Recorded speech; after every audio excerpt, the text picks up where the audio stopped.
Welcome to the Tangent Gentleman. Each week, Scott and I start with a topic from the previous episode, then we see where the conversation takes us. Along the way, a question, idea, or disagreement sparks a tangent, and that tangent becomes next week's discussion. And this week, we've got a good one, Scott. Yes, we do. This week's topic is bourbon. Yeah, we know a little about that. We've shared a few versions of that over the years, I say. So I was trying to think today. I think I started drinking bourbon in the late 90s. Okay. Most of my early 20s, I was a beer drinker. And then, actually, our friend that'll be on here at the end of the podcast, he's one of the first people I started drinking bourbon with, is Chris. Yeah. He kind of introduced me to that. But yeah, it was the late 90s. What about you?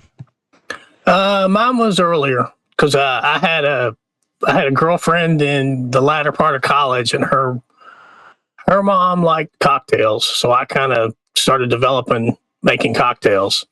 And I was drinking...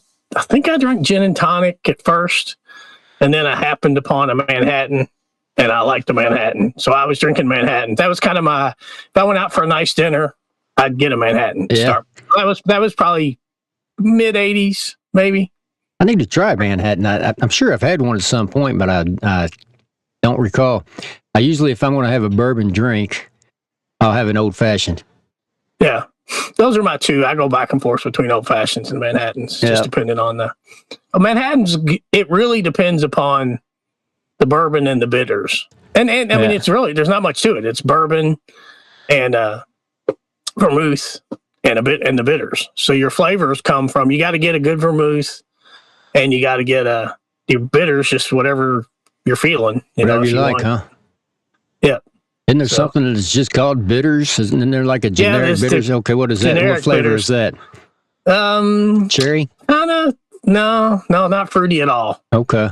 It's more of I don't know, I guess it's not peppery, but it's kind of I don't know. I can't really describe it. It tastes like bitters. I mean, it's kind of like if you took an orange peel, the pith, not the peel. Yeah. And pepper. To me, that's what regular Angostura bitters taste like to me. Okay. So I don't know. Are you having a Manhattan tonight? No, I'm having an old fashioned. Okay. Made with bottled in bond bourbon, a topic we may get to, because I find it to be one of the great history notes about bourbon is the idea of bottled in bond. So okay. Well, let's start there. I've got a Yellowstone. It's aged 7 years. Got the age statement on the bottle, which gets to be, more and more of a rarity. It seems like. Yes, definitely. I was. Well, we'll talk about bottled and bond, but I'll tell you this. Look, I'll get to my bourbon travels here in a bit. But what I was thinking is, why don't we start with just what is bourbon? Okay. So it's a couple things, right? Does not have to be made in Kentucky. That's a common myth. It has to be from Bourbon County. That's false. Well, we'll kind of get into something about that, because I still like to believe real bourbon comes from Kentucky, and all right. Legality is not just because the legal definition is not authenticity. Oh, okay. Well, good. I like that. Little spark. I like it. Feisty. So it's made with a mash bill, which has got to be 51% corn. The other 49%, they can do whatever they want. It's got to be aged in charred, unused oak barrels, right? Is it 2 or 4 years? I can't remember what the minimum is. I think the minimum's 2 years, but bottled in bond is 4 years, right? Right, and bottled in bond has to be 100 proof. Okay. So, which the story behind that is really, we were actually just talking about this the other day. So the way that came about is, they used to make bourbon, they put it in barrels, and in Kentucky, they put it on riverboats and sent it to New Orleans. Mm-hmm. And along the way, different stops would take out some of the bourbon out of the barrel and put water in it. By the time it got to Bourbon Street, it was water. So by the time it got to New Orleans, they had to determine if it was real. And the way they did it is what they called the proof test. And so they would take some out, they put gunpowder in it, and they'd light it. And if it wouldn't light, because it was too dilute, because the alcohol was too dilute, it didn't pass proof, didn't have proof. So that's where the word proof comes from. And so then legally they started saying, okay, this is a government seal of bottled in bond, which means it's 100 proof bourbon, which is 50% alcohol. Yep. And it has a seal on it. And that seal if that seal's broken, then it's no longer bottled in bond. Okay. Interesting. So that's where that came from. So there's something about the proof too. Bourbon can only be barreled at. It can't be over 160 proof. Okay. It can't be more than 80% alcohol, or I think that's right. Maybe 150. It's something like that. When it goes in the barrel. Yeah. No, I bet it's 160 because I feel like I've had some bourbons that are over 150. I think 141 or 142 is the highest I've ever had. Okay. But that doesn't mean anything. That's just the highest I've ever had. Yeah. And it was I remember a friend of mine, the guy that kind of, when I really got back into bourbon around 2010, when it became like trying to get different bottles and, really starting to appreciate what it was. A guy that I knew had taught me some stuff, and he really liked this one bourbon that was 142 proof. And it was so strong, like I couldn't drink it. Like it would anesthetize your tongue when you would drink it. And he's like, "Oh, isn't it so good?" I'm like, "I don't know. My tongue's numb." I like that. I like that. You like that high proof? I like a high proof bourbon. Yeah. Interesting. Yeah. Yeah. Yeah. I don't dislike them, but about 125 is my max. So. Yeah, once you get up there really high, like you said, it's really, But sometimes you can get a high proof bourbon that doesn't have a lot of that burn to it. Oh yeah. I really like the Knob Creek single barrel. Yeah, which is 125 proof. I love Knob Creek. It's one of my favorite bourbons. Yeah, it does not taste too strong at all. So yeah. So I did look into a little bit of the Kentucky thing. Okay. So it was 1964. A law was written that to make bourbon a product of the United States. It could be made anywhere in the United States. Did you know that? I knew it became the national liquor or national drink or something. Yeah. National spirit at some point. So is that the same law? Yeah, I think so. Okay. Yeah. But also in that same article I was reading about that, over 90%, and they think closer to 95% of bourbon is still today made in Kentucky. Well, I was a real snob about it, about bourbon had to be from Kentucky, and I only like bourbons that were from Kentucky. Yeah. And I was visiting a friend of mine in New York, and he lives outside of New York City, and he said, "Oh, you try this bourbon." And I tried it, and it was really good. I mean, I was like, "Wow, this is really good. Where is this? This is so good." And he's like, "Well, that's a New York bourbon." I'm like, "What? No." Yeah. And but it's Widow Jane. Have you ever had that? No, but I've seen it a lot. But I don't buy bourbons that aren't made in Kentucky. Well, come to find out, this is one of my personal. You don't buy not made in Kentucky. You talked about age statements on the label. I'm got to where I want to know where it was made. Yeah. And I'm not opposed to somewhere else, but a lot of Widow Jane's an example. They buy their bourbon from a general distributor in Southern Indiana. Yeah. So is the bourbon's, is it bottled there or is it aged there or what's the story? So the story Indiana, is right? They make it right. My understanding is there's a company, and I don't know. You totally threw Wendy's or Burger King under the bus last week. But so this place is called, I think it's called MPG.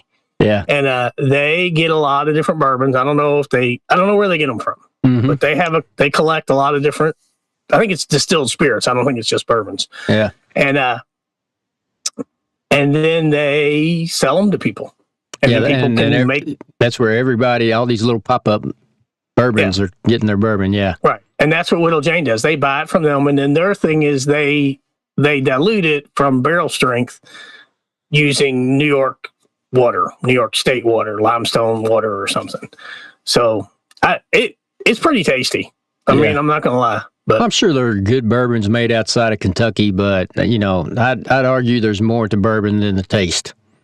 I think there's a whole history and culture and, and it's Kentucky, when it became a product that everybody loved, it was coming out of Kentucky and being, transported down the Ohio River. And like you said, going to New Orleans. And, by the time it got to New Orleans, everybody was wondering why Kentucky bourbon doesn't get you drunk. That's right. It tastes like water. But, yeah, it's I agree. I do find the story and the history and both all the stories and all the folklore. I mean, it's fascinating and it's annoying both to me. But what I like about it, what's annoying? I just think people get so caught up in it. Like, oh, it's got to be this way, or it's got to be this, or it's got to be that. In the end, and you and I, we've had this experience so many times. We do these bourbon tastings. We do them blind. We don't know what we're drinking. It's usually a range of product. And we have these nerdy score sheets that we use. But in the end, all the well-marketed brands are not necessarily the brands that the table of 8 or 10 agree on. Or it's so close nobody can tell. I mean, there's definitely label bias. You got to tell on yourself, man. You got to tell on yourself about our first bourbon tasting, okay? Okay. So I don't even remember when that was. That was probably 20. Wow. Yeah. That was early teens, maybe 10, 12, 11. I don't even try to keep up with years anymore. Okay. So we were having a tasting. It was just you and I and Chris. And I went on my usual, because I'm prone to do, soapbox. Well, I don't like, was it Booker's? Booker's, yeah. One of the bourbons was Booker's. Yeah. Booker's. How many did we have? 4? Is that what we did? 3 or 4. 4, I think. Yeah. 4, yeah. I don't like Booker's. I can tell. I don't like it. I went on this whole thing. We did a blind taste. Without a doubt, my number one bourbon. Number one is my number one bourbon. That was so fun, though. And you said, oh, by the way, that's Booker's. I'll quote my friend Sean. And you know what? Booker's is a high proof. Yeah. Yeah. It's like 120 or so, isn't it? Yeah. I don't, I think it depends, but yeah. Is it always a single barrel? Is Booker's a single barrel, I guess? I don't know. I don't know. We were doing a tasting the last, we do these tastings, and for people that don't know, we always have a theme. So like it's gotta be, one time the theme was everything you bring is bottled and bond. One time it was gotta be a certain age. One time it's gotta be between $20 and $50 for the price. We've done all kinds. And I think it was the most recent one we did was about age. And I grouped them by 2 to 5, 5 to 8, and then 8 to 12.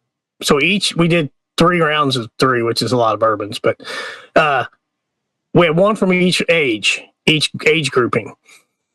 And halfway through, no one, I think we had 6 people that night, no one had gotten a single age right. Like no one. So you tried to pick the age window? Is that what you were doing? Yeah. Okay. Yeah. You say, oh, this is the oldest. This is the youngest. This is the middle or whatever. So I got a question because I think to me, and I want to see if you guys found this in the tasting. To me, it seems like the younger bourbons don't have as long of a finish. It's kind of, you get the flavor and it's gone. That's what we thought. And we also thought, in the conversation before we started, the prevailing wisdom was young bourbons taste really hot, very alcohol forward. They don't have a good blending. Which to your point, they don't have a finish. They don't have a taste profile. Yeah. It's pretty much up front, one thing and one thing only. And the fact that no one was right on any of the first 6, I won't say no one, but pretty much we didn't know. And my friend Sean said, how did you do? Not well. I probably got, I think I got the oldest. Yeah. But I was definitely wrong on the other two. Did you struggle on picking the oldest, or was it real apparent? I thought it was apparent, but one time I think I got it. But my friend Sean said, "You know what? I've decided nobody at this table knows shit about bourbon." I said, "Yeah, I think you're probably right, Sean. That seems to be the way it is." You know, one of the things we always try to do is mark down the taste profile, you know, the flavor profile. Yeah. And that's always comical. I mean, I always wonder, so these expert bourbon tasters that write these profile descriptions and things, I wonder if you got three of them together, if they would be close. I mean, I wonder if they have such refined palate that they can actually listen. Do you think so? I don't know. I mean, I don't think so, because sometimes you see those profiles and there's 30 freaking flavors in it. Yeah. Well, I mean, you know, you can write out raisins and leather and, you know. Yeah. Well, we did one, actually, the Asian one was 2 ago. I remember now, the most recent one we did was on the profiles. So we did, I think it was fruity, spicy, sweet, and oaky. Those are the 4 categories. And what I discovered, so I did the research to like classify them and say, okay, you know, and my wife and my son were helping. They were our bartenders. So I said, okay, I want you to pick one from each profile and present them to us, and we'll try to decide. Well, what I discovered is when you start to look at these bourbons, like Blanton's, for example, Blanton's, they report it as oaky, they report it as spicy, they report it as fruity. You know, so it's like, what is it? Is it everything? Because I mean, so let's you know, you mentioned mash bills, 51% corn, right? At least. Doesn't have to be right at 51. It just has to be at least 51. At least 51. So the majority of the mash bill has to be corn. Right. So if the next highest ingredient is wheat, how do you think that bourbon tastes? I think those tend to be sweeter. I do too. I feel like I could choose a wheat bourbon. Yeah. Wellers. Wellers, would you call that? Yeah, okay. I would agree. Yeah. Speaking of, go ahead. Well, I would say on the other end of that, if it's a lot of rye, spicy. It's real spicy. Yeah. Peppery, spicy. Yeah. Did you guys find that when you did the flavor profiles? Okay. Yeah. And I feel like, do you like rye? Do you like high rye mash bills? Not usually. Do you like high wheat? Yeah. I do too. That's my preference. I like high wheat. So when I first started drinking bourbon, I used to go to, it's a liquor outlet on Fern Valley? Liquor Barn. Liquor Barn on Fern Valley Road. It's not one of those big super liquor stores. And they always had a shelf full of Weller 12-year-old. I mean, you could go in there anytime. You could buy 5 bottles out of if you wanted. Right. And it was always about $20, sometimes under it. Yeah. You know, this is, like I said, I think it was the late 90s. And it was a great, I mean, that's what I drank most of the time. It was a great bourbon for $20. Yeah. Well, now you go in and there's people selling it. You know, they're selling it in some of these liquor stores that aren't, you know, Kentucky liquor stores aren't regulated by whoever. You know, they can charge whatever they want. So you go in a liquor store, they want $250 for a bottle of Weller 12. Yeah. And, it's crazy. I tell people all the time, Weller 12 was a great $20 bourbon. But if you're paying $250 for it, you're nuts. Yeah. I would argue it's a really good $50 bourbon. Yeah. Well, I'm talking, it was $20 in the late 90s. So, you know, yeah. I wonder what, I wonder what the... so what's the most you've ever paid for a bottle? Do you want it? Can you say, are you comfortable saying? Let me think. Retail. Maybe not, I mean, I don't know if you do I don't think you do secondary market, but... Oh, I mean, I've bought a lot of $100 bottles of bourbon. I'm trying to think if I bought... The most expensive bottle of bourbon I've ever had was from my daughter. It was a gift. And it was Pappy Van Winkle. And it was after the bourbon craze. So, she spent like $1,100 Oh, my goodness. on this bottle of Pappy Van Winkle. Which one? Do you remember? It was 12-year-old. Yeah. Yeah. Or 15-year-old, whichever's the youngest. Which one's the youngest? 12? 15. 15-year-old. Well, okay. The 12 is technically not a Pappy Van. It's the Van Winkle family special reserve. Is what the 12 Rick is. Van Winkle or something? That's 10. That's the 10. Okay. But the 12 is the Van Winkle Special Reserve, I think is what they call it. And then the 15 is the Pappy.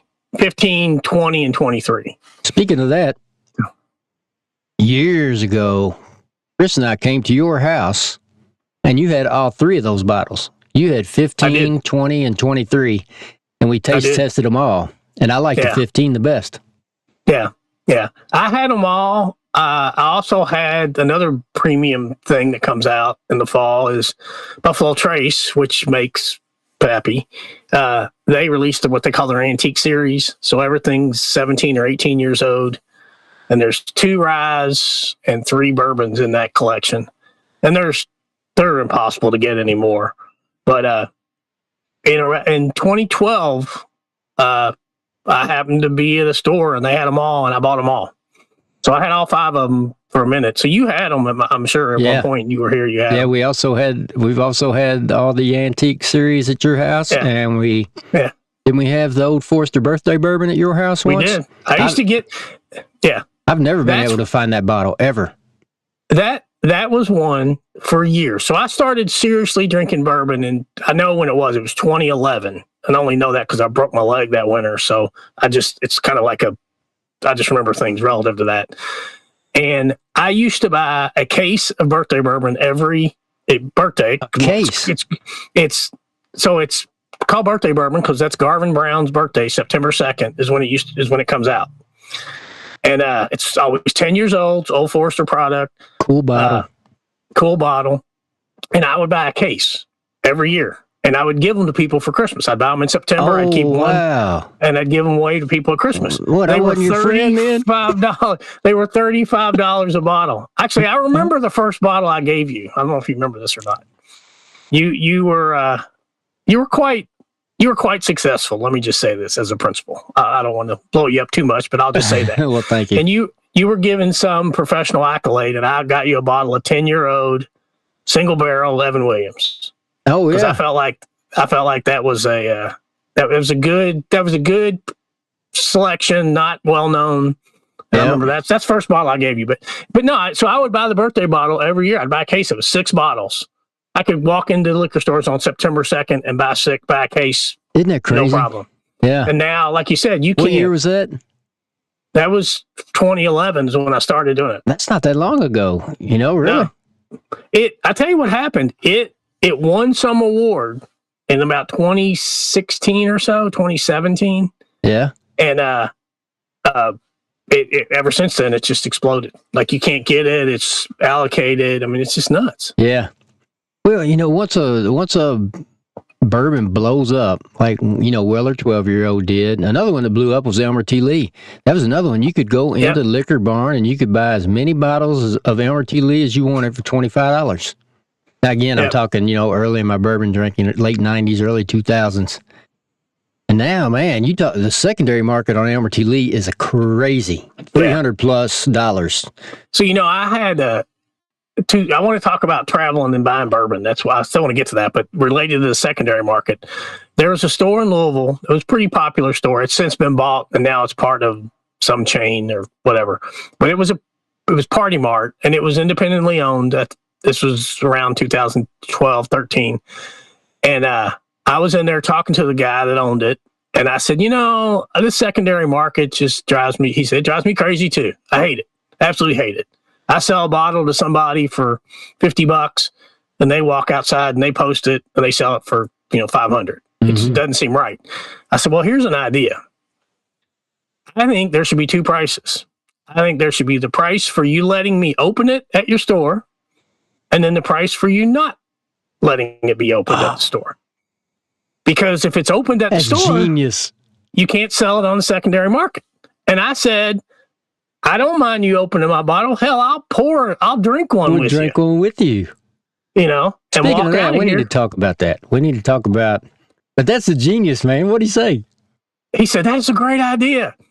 And then he asked me, he said, what's your favorite? And I told him, what's my favorite? It's the Eagle Rare in the Antique Series, 17-year-old Eagle Rare. When's your birthday? And I told him, he said, all right, I'll tell you what, you call me about 3 weeks for your birthday, and I'm not going to give it to you, but I'll make sure you get a bottle for your birthday. You can buy it for your birthday. And I reached out to him, and he said, well, looks like I'm getting bought out. And I looked into what you said, and lawyers said we can't do that. Now, I don't know why that is, because you can now go to liquor stores and get drinks all the time now. They have tasting. They have that in North Dakota. That's true. Yeah, you can go to the bar and taste them. Yeah. Yeah. That's a genius. Yeah. They should do that for those raffles. Have you ever gone to one of those raffles? Yeah. Oh, yeah. Well, I've run into you at one. Well, actually, good story. One of the time we were there, and there was a young teacher I knew from some of my work, and I saw him there. And I saw him a couple days later at school, and I said, "Hey, how'd you do at the thing?" He said, "Oh, I drew the first number. I bought the bottle of Pappy 23. I think at the time it was like $180 or $200, whatever it was. I don't know." Yeah.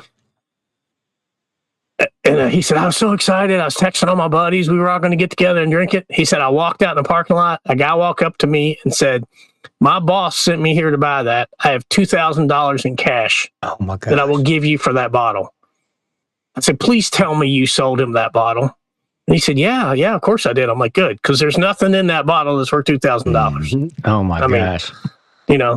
So, yeah. But yeah, that's where I think that's, yeah. The hype just gets blown up. That's the reality. Yeah. I mean, Right. it's a great bourbon, no doubt. Yeah. But it's not $2,000. Not for There's me. none of them are $2,000. I mean, I guess if you have more money than you need, I guess you can buy whatever you want. I think a lot of people have them to put on their shelf. Yeah. They like to show, hey, I got this on my shelf. Yeah. You know, and well, it does make you feel good when you got a bottle of Pappy on your shelf and somebody comes over. Hey, you want a little pour of Pappy? that's what I have it for. Yeah. To pour it. I think people have it to collect it, to show it off. Oh, I don't understand saving a bottle of bourbon. We talked about that on early on Top Hill Recording Podcast. You know, if you got bourbon, you might as well drink it. Speaking of that, that's what I was saying a while ago, and we got to get into the social aspect of bourbon. Oh, I agree. Exactly. When we were talking, and I said something about the folklore, when I think about, I mean, just all the stories the things you just mentioned, and I think about all the people that I've shared good bottles and not so good bottles with, and just the camaraderie of sitting around talking, and it to this day, there are people that you and I worked with, and for me now, 4 years ago, since I retired, that I still reach out to and say, hey, what do you feel about a bourbon? How do you feel about a bourbon tasting? And within about 5 texts, 7 or 8 people are lining up for the next Tuesday, or not Tuesday, next Saturday, whenever it's going to be, right? So there's something about, so you pour, as soon as you pour a little bourbon in here, and I usually drink mine neat just like this and sip on it all night long, and it's just like it just forces you to slow down in a world that's on hyperspeed, and everything's about efficiency. And when you get with people you love or even like a little bit, tolerate, there's something about sitting there that just slows you down. Everybody speaks a little more easily. They listen a little better. They're not worried about the pauses in the conversation while you might take a little sip. And it just leads to great conversation and great times. I agree. I had this experience. I think I may mention it to you, about tailgating. My brother and I try to go to NFL games. And this past year we went to a Bills game, and we were walking around the parking lot, people tailgating, hey, how you doing? Talk to them. And this one spread, they probably had 8 or 10 pretty good bourbons. I mean, they had Eagle Rare 10, they had Blanton's, different ones. And I walked up to them and said, hey, how you doing? I'm impressed with your collection here. My brother and I are from Kentucky. And it became, for the next hour, just this bond of just talking and connecting, food and drink and football fandom, but all of this interwoven with bourbon. And two or three of the guys, they were all from Buffalo. They had been to Kentucky. They had done the Bourbon Trail. They had stories. I had stories. You know, it was all just this connection. That was just a fabric of, like you said, it was just a conduit to connection. Yeah, it's kind of a ritual-like thing. You know, like I'm just thinking, like the last time we went, last time I was in Louisville and we met up at that place there down by Yum Center. You know, you make your order, waitress brings your drink, you get your drink, you tap glasses, and you just talk.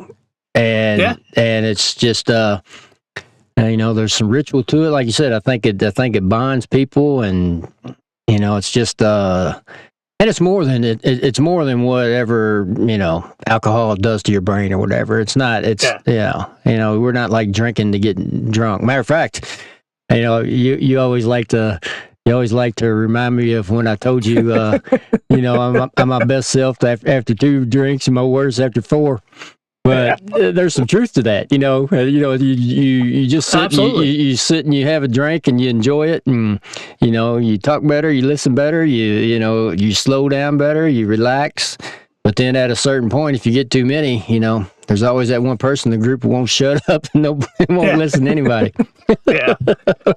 Well, it's a thing that for me, I agree. It is a connection across ages, generations, socioeconomic class, education levels, all of these whatever barriers or things that define us or can define us. I think having a bourbon and sharing that experience is just, I mean, it sounds corny, but there's, no pun intended. 51%, as a matter of fact. 51%. 51% corny. It's a connector. So one thing I want to say about the travel. So when my youngest is graduating from college this semester, but whenever my kids were going to look at schools, and even now when we're going to look at graduate schools, I always go bourbon shopping when I'm visiting a college town. Yeah. And some of my craziest finds have been on those adventures. Like I walk into a store and I'm like, wow. They're not going to buy the expensive bourbon. The college students aren't. You know, well, and you know, it's funny you say that, because I was talking to somebody one time about where to get premiums. And this was probably 5 or 6 years ago, I guess. And they said that a lot of premium bourbons are available in SEC towns and cities, because they won't drink Kentucky bourbon. Are you serious? I don't know if that's true. I haven't gone to Tuscaloosa and all these places to try to test that theory, but that's what somebody told me, and I thought, that's crazy. I mean, fandom is crazy, though. Fandom, we were in Michigan this past weekend. My son's looking at Michigan for graduate school. We were in Ann Arbor this weekend. You know, the college, it's the, you know, Elite Eight basketball weekend, and Duke's playing St. John's, and they had 7 TVs in this restaurant, and one of them was on a Michigan hockey game, which it was like the Elite Eight of hockey, and which is fine. They were up 5 or 6 to nothing with a few minutes to go. Another one was on a Red Wings hockey game, and the other 5 TVs were on the pregame for Michigan. They just refused to turn it on. And I said to the bartender, I said, hey, we're sitting at the bar having a bourbon. Actually, we're having beers. Having beers and eating some dinner. And I said to the bartender, I said, any chance we could get the Duke St. John's game on?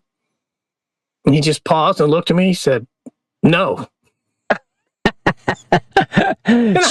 Speaking of Elite Eight, did you see? I'm sure you did, but man, how about that UConn Duke ending? Oh my gosh! I jumped out of my recliner, man, and I didn't even have any reason to. You know, that was great. I may have had a small little investment in the outcome of that game, and I was very happy that he hit that shot. That's awesome. That kind of stuff only happens in the NCAA tournament, though. You know? Oh, it was great. It was so great. it was just exciting. I mean, it's. I heard that Rick Pitino tweeted right after that, "This is why college basketball is the greatest sport." Oh yeah. I mean, it is so much fun. You knew as soon as he released that shot, it was going in. I don't know what it was, but his buddy, that's super clutch. What's his name? The UConn guy. I don't know. The one that gave him the assist. You're thinking he was going to shoot, because he's super clutch, and he would have got an open shot, he probably would have made it, but he didn't even hesitate. He's like, "Here, you got this. You do this." Yeah, no, it was great. It was great. I mean, it is again. I mean, sports fandom is a crazy thing too, though. Yeah. But I love it. I love sports. I'm such a sports fan. But, Cindy and I both jumped. We were in our recliners in the living room. We both jumped up and we were high fiving like we've been UConn fans our whole life. Exactly. But I mean, I got to admit, it is kind of fun for me to root against Duke. I mean, I don't know. Yeah, that's sad, but it is true. Yeah. I mean, it's sad that I feel that way, but I share it. I mean, I agree. I don't know why that is. Unlike a lot of people that like to root against Duke, I really like Coach K.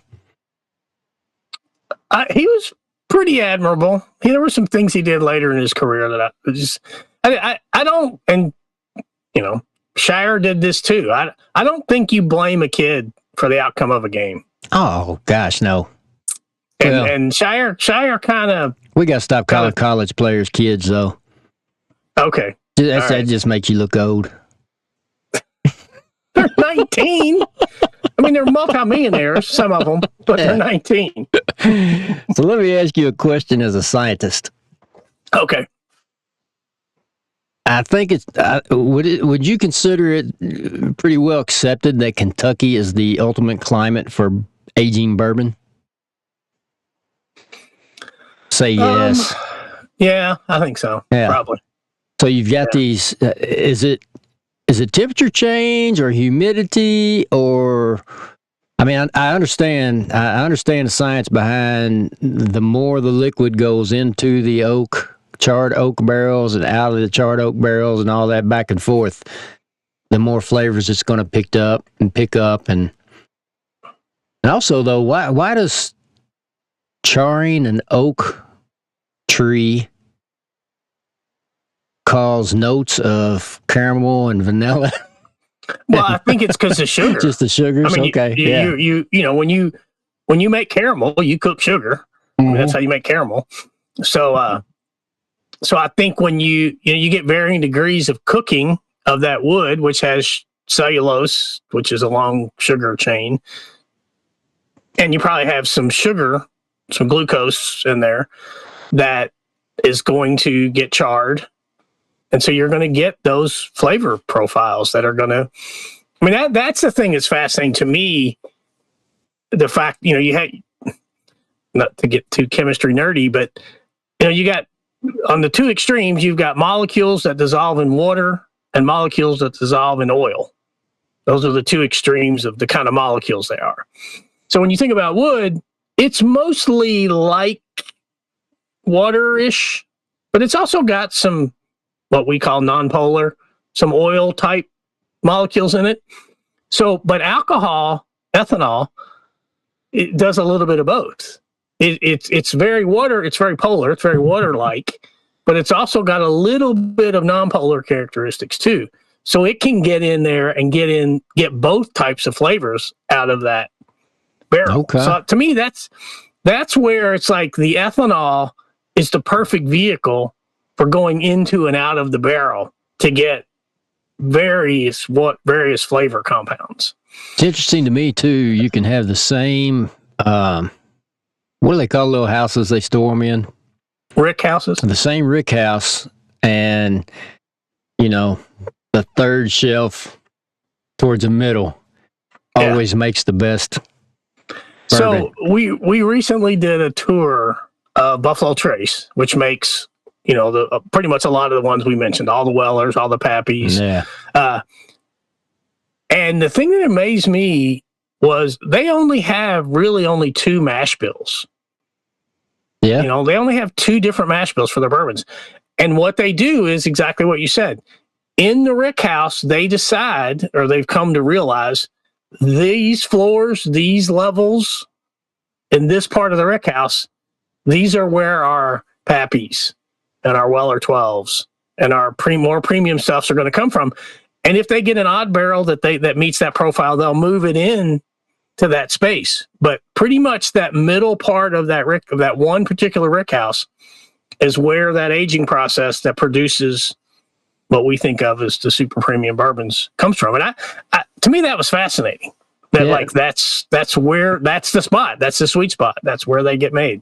And and you can also, and I'm sure you've done this because I know you like to bounce around and try to find different bottles, but you find places that select their single barrels, selected for the stores, and you find places that you like whoever's selecting these barrels. Yeah. And early on, it was funny. Early on, I was at Four Roses on a tour. Early on in my bourbon, probably like 2014, maybe, when I was really starting to pay attention and get into stuff. And I was at Four Roses, and the guy said, the whole point is people say, what bourbons do you like? The real question is, which master distiller do you taste profile to? Because that's the key, which I think gets to the point you're making. Yeah.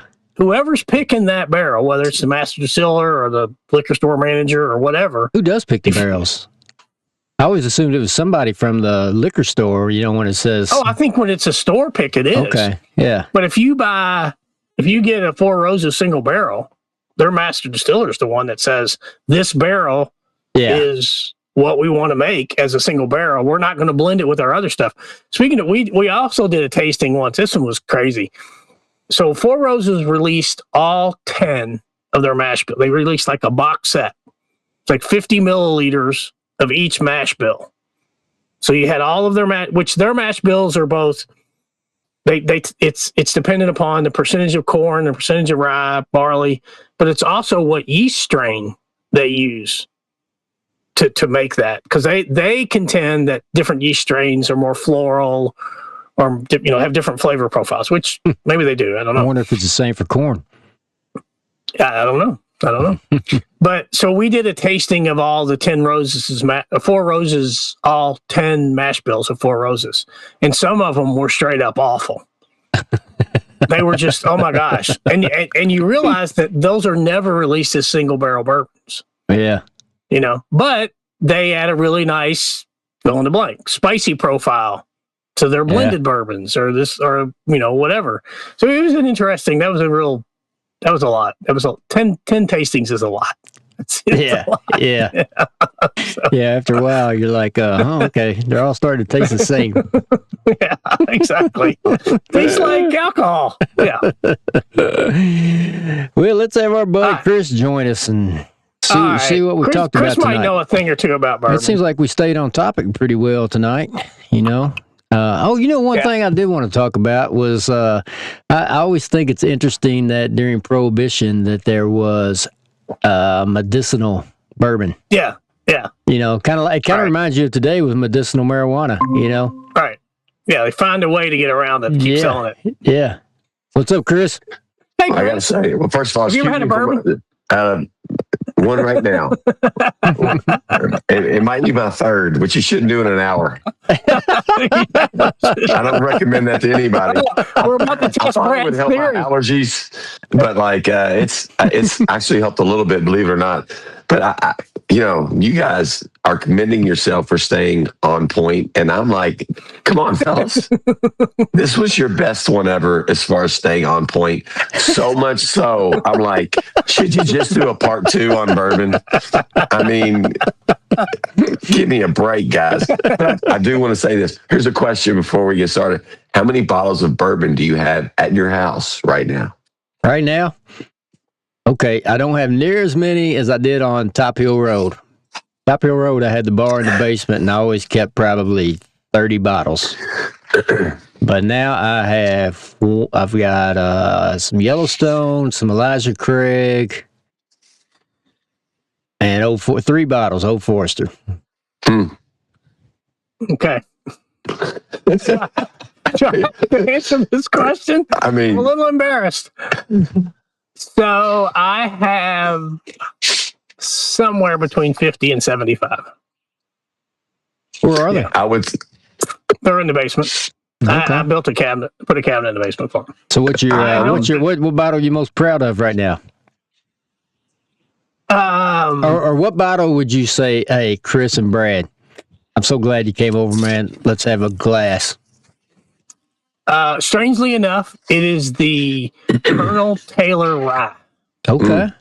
You know, Colonel Taylor Yellow Labor. Colonel Taylor Yellow Label. Colonel Taylor Yellow Label. Colonel Taylor Yellow Label. That's bourbon. It's perfect for the bourbon. This is the only one. But Colonel Taylor Yellow Label is available all the time up here in North Dakota. Is it the small batch or the single barrel? Because there's three. So what I've learned. There's three. There's small batch with the same yellow label. They all have the same. They all come in the same yellow cardboard I'll have to check that out. Yeah. Small batch, single barrel, and the rye. I think it's a small batch. I'm not a rye guy. I think it's small batch. Yeah, I'm in. But it is one of the tastiest drinks pours I have right now. Yeah. I was going to bring it when I asked you the price. I'm shopping and I haven't decided because the price went up substantially.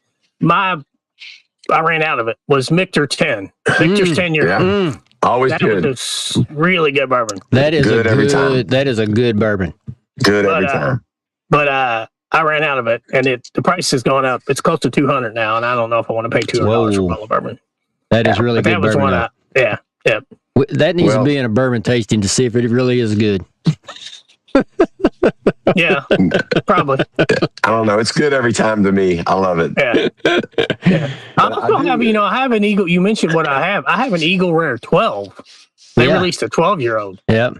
And it's not as good as I wanted it to be. Really? So I really like Eagle Rare. Do you like Eagle Rare? I do too. I love Eagle Rare. Yeah. That's why I thought that I wanted the 12 to be 2 years better than the 10, and it really wasn't. So.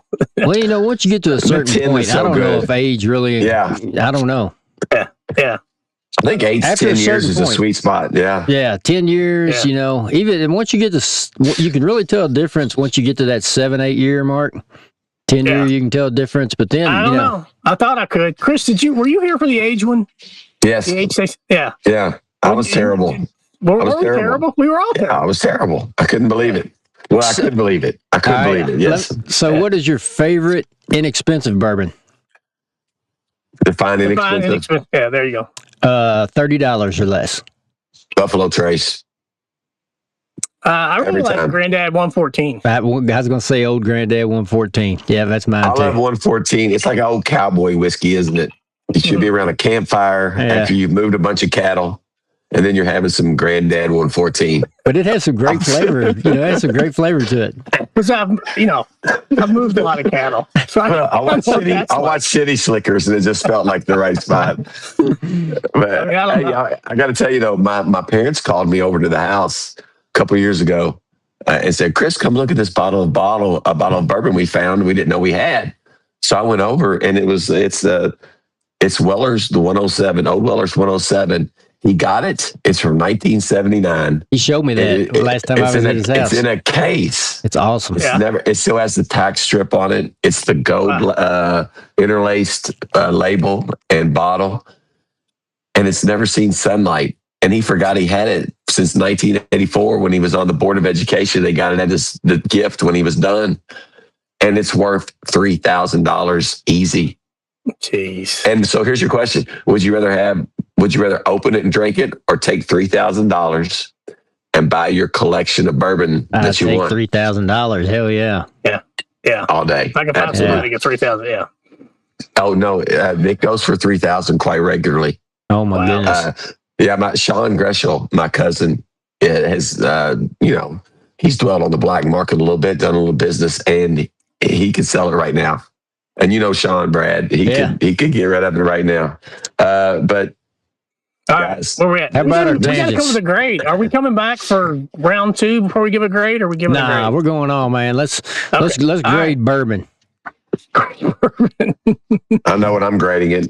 Is this going to be the easiest grade ever? All right, I'll tell you what. I will say this. If you want me to start after listening to you guys, when Brad said, and you just talk. It reminded me of Raylan Givens and Boyd Crowder at the end of Justified. When he said, "That's right, we just dug coal. We dug coal together." That's what you said to me, right? When I was coal together. You said that. Just remember, we dug coal together. That's right. And I'm like, Brad nailed it. This is bourbon is an A. And I want to say this too. Here's a little fact, a little tidbit. So the distillation, bourbon can go in at 160. It has to go in the barrel at no higher than 125. But in Kentucky, because of the climate, the water evaporates quicker than the alcohol. So what you have is it goes up in proof many times in Kentucky. Specifically, is according to Gemini. When I was Googling this while you guys were talking. we didn't talk about limestone I've heard water. that before. Yeah, there's another thing. So I'm with you, Brad. Kentucky straight bourbon all the way. I've had so much stuff just like this. This is the Cooperstown. I got it for a present. I just opened it up because you guys were like, bourbon's meant to be opened. And I'm sitting here waiting. I'm like, what am I waiting on for this? It's not even Kentucky bourbon. Yeah. Let's open that stuff up. And I got to tell you. Don't drink it all, man. I'm going to be there in a week. It just tastes just like bourbon that's made out of the state of Kentucky, but it's not terrible. It's not terrible. So let me, you were ready for me to run through. Did you guys grade bourbon? I give bourbon an A, especially after being inspired by your words, your focus tonight. You guys were on point. I agree with like all the things you said about bourbon. And I love Scott's, man, you get Scott going science. Come on now. Yeah. He was going science on bourbon and I was all ears. I loved it. Bourbon is an A+. It doesn't get any better than that. For myself, I would say an A+, but overall, I'm going to give it a B because it can be abused. I don't want to be a downer, but... You are a downer on that. I see where you're going. I'll go to A- for that reason. Because it has some downsides, but... All right, I'm going to go 90%, and it depends on what grade scale you're on. Yeah. Okay. Old school A. All right. So here's I'm going to say A-. All right, I think it's a no-brainer. And you guys were great tonight. I enjoyed this one. Probably my favorite one you guys have done. Probably because you're so knowledgeable. But anyway, some of the things you talked about tonight were college towns, March Madness, Coach K, which led me to NIL a little bit. You talked about climate. I mean, how could you not with bourbon? You talked about connecting, and that seems like a pretty common topic for you guys. Now, the big ones I highlighted, and of course, anything that you guys talked about on the tangent is possible for next week. So all of those are possible. You also talked about price gouging, which I thought's pretty interesting topic because it can go so many directions, and we live with some price gouging going on. So price gouging. You also talked about folklore, and like Scott brought up SEC towns, and they won't drink Kentucky bourbon, and it just made me think of just like the local folklore that you have and the stories you've heard growing up. And I think folklore. Rob Kircher comes to mind because he was a master storyteller when I was a kid, and he was the original guy that taught me about the hook man. And it kept my windows up while I was making out in high school because of the hook man could come at any moment. You also talked about, I think this is interesting, distribution a little bit when you talked about the bourbon traveling south and it got a little bit lower proof as it went. And it made me think of like distribution as far as Amazon versus the brick and mortar stores. Would that be an interesting topic? Just how that has changed, and it's happened so fast. Hey, you know another place that happens? Uber Eats. You might have two fries less. Oh gosh, I know it.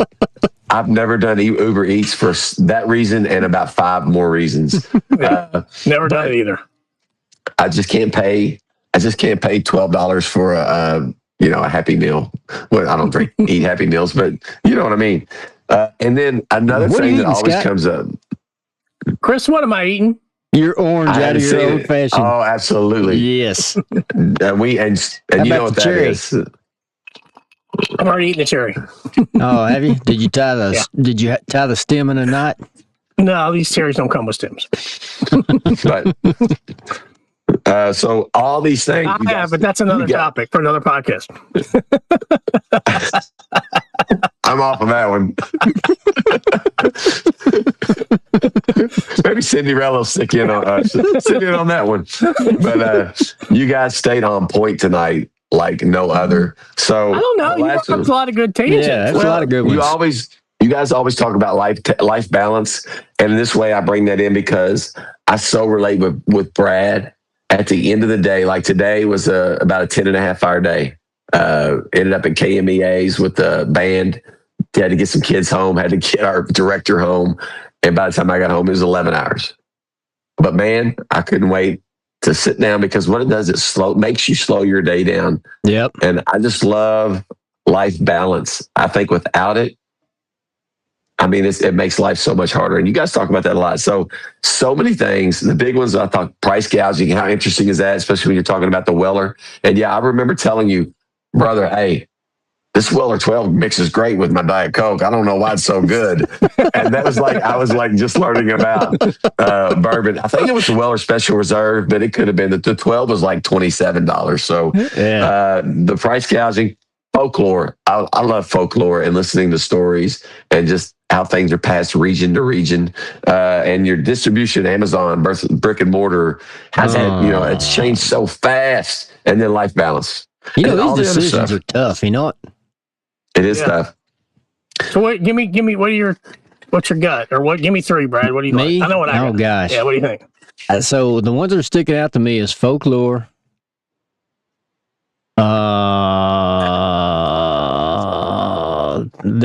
I'm trying to figure out how to phrase the basketball March Madness, sports excitement type thing, whatever that might be.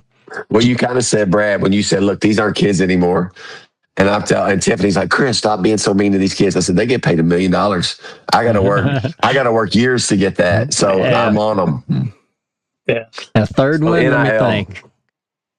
I don't really have a third one that stood out to me. What's I really like folklore. You do? I like folklore. Okay. I think we can. Okay. Who knows? I don't know where it's going to go, but I like it. I like the story. I like stories. And who knows where it's going to go? Yeah. It would be so cool to talk about some of the folklore that you believed, especially as a kid growing up, that I can still remember to this day. You may forget, like Brad, I haven't got the same memory as you, but like the Hookman stories that Rob Kircher told around the campfire when I was like 8 years old probably impacted me more than, it should have. And so many other things. 4 years of college. Yes. Like that. Roll the window up because the Hookman's not been caught. And you rolled the window up. You didn't push a button. You rolled the window 100%. 100% up. All right, folklore. Folklore next week. That's going to be good. All right. Thanks for listening, everybody. All right. Thank you, guys. All right, guys.